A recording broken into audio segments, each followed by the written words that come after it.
তুমি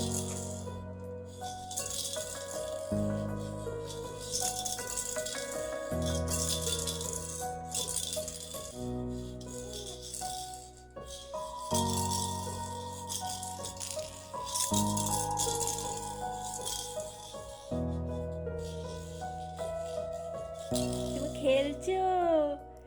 হ্যাঁ, মাসির খেলনা নিয়ে, পিসি ঠাম্মির খেলনা নিয়ে, পিপির খেলনা নিয়ে, 3.5 মাস বয়সে, দেখেছো?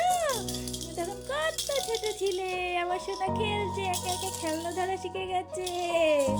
হ্যাঁ, একা একা ধরে ধরে খেলছে তো, তাই না? আমার দেখে রাখছে মুখ খেলনা দিয়ে। বলি বাবালে, কি খেলু খেলু হচ্ছে? আর চোখ থেকে রাখছো? বলি বাবালে, বাবা বাবা বাবা বাবা, কি সুন্দর কি সুন্দর, কি সুন্দর খেলছে, ধরে রয়েছে। দেখেছো, তুমি কত ছোট ছিলে, খেলনা ধরতে শিখে গেছে, এখন আস্তে আস্তে বড় হচ্ছে তো।